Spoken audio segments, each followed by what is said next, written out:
It was with the opera Euryanthe that Weber, a contemporary of Beethoven, aimed at the close union of arts already advocated by Hoffmann.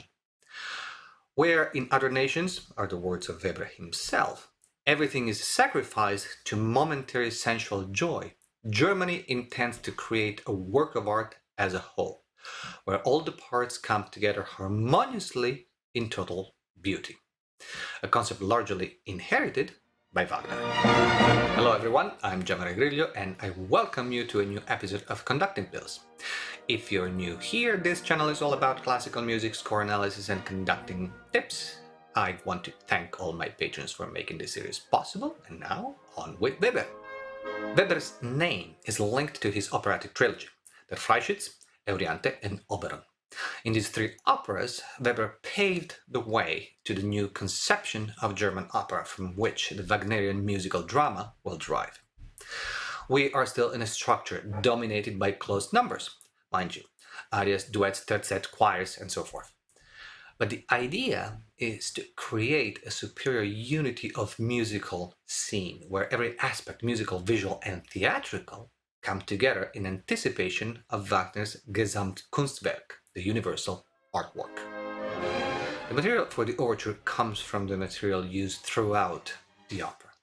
Many of these motives are associated with a specific character or a situation. Again, something that Wagner will pick up and master in his works. There's an incredible outburst of energy that opens this overture. The full orchestra explodes in a fiery E-flat major. The tempo indication bears the marking con fuoco, with fire, which the violins and viola exploit with their triplets rising up, cascading down and then up again.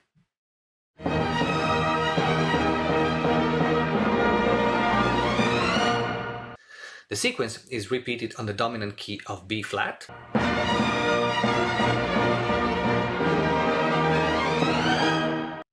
and the phrase heroically continues with the woodwinds and brass. We're still in fortissimo, with the accents marking the military character of this music.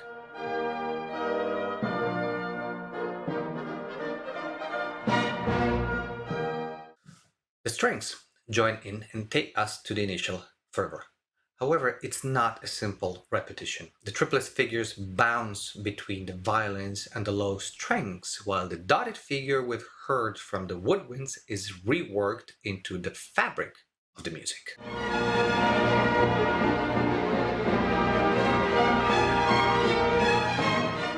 That is, until it takes over in the strings and leads back once more to the initial triplet figures.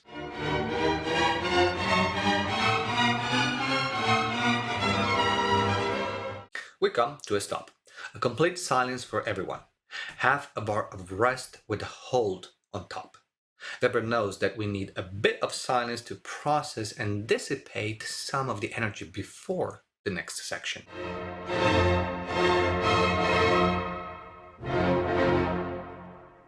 Our second theme is introduced by a powerful statement in fortissimo. The orchestra leaves the timpani alone, giving us once again the triplet and the dotted rhythm element, fading out to prepare the entrance of the cellos. Notice the chord in the woodwinds and brass.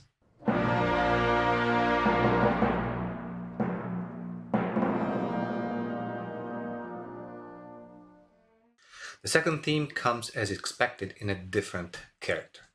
A typically romantic line, the feminine opposed to the masculine of the first theme, as we've seen many times in the past episodes within the construct of the sonata form.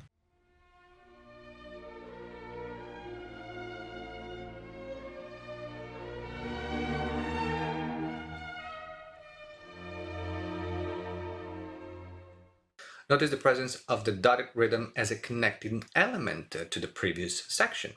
It is, in fact, this element that prepares us to the next musical episode, which begins, guess what, with an energetic gesture in triplets.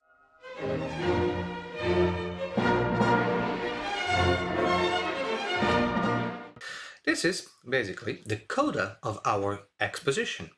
The transition is all based on the dotted figure and the long chords we heard at the introduction of the second theme.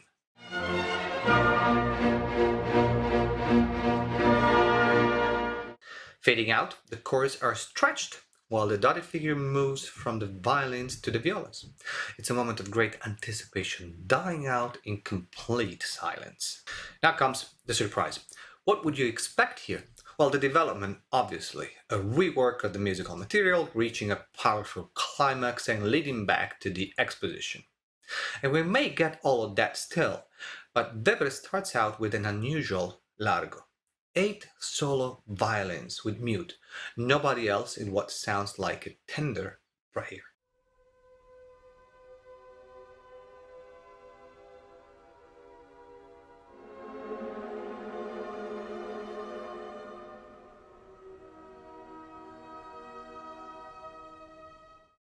A tempo primo throws us back in the battlefield with a fugato. Cellos and basses tailed by the second violins and violas, and then the basses with the first violins in counterpoint.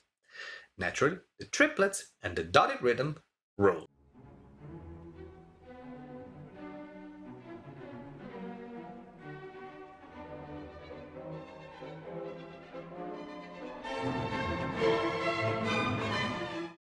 We are, as expected now, in the full development section. You can see bits and pieces of the musical material being tossed around, bouncing from one section to another, changed in key in their original profile, but still very much recognizable. The triplets are used to build an accelerando, which aims to trick us into a full reprise, a false recapitulation. We land on a theme that's very similar to the first theme, but it's in the wrong, so to speak, key of C major.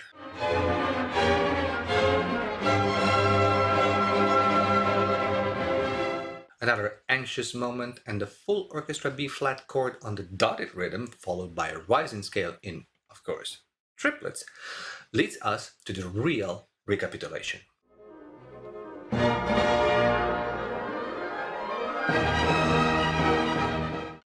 Shortened in some sections, more compact, the recapitulation presents a few changes. The most notable one being the second theme, now coming in a full heroic fortissimo.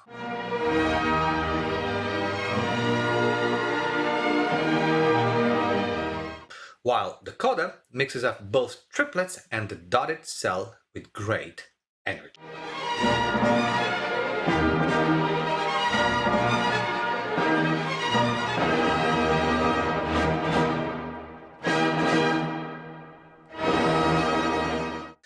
Thank you for watching. Don't forget to subscribe to my YouTube channel by clicking on the subscribe button right below this video and ring the bell so that you will be notified every time a new video comes out. For more in-depth analysis, conducting technique and conducting exercises, look on my website where you can find more than 80 videos and follow my Facebook group. And if you want to support this series, you're always welcome to do so on Patreon. All the links are in the description. Let me know in the comments what you think about this piece. If you have any suggestions for future videos as usual, and in the next episode of this series, I'll take on another one of your requests and start a journey into Beethoven's First Symphony. In the meanwhile, please continue to enjoy music and be well. Ciao!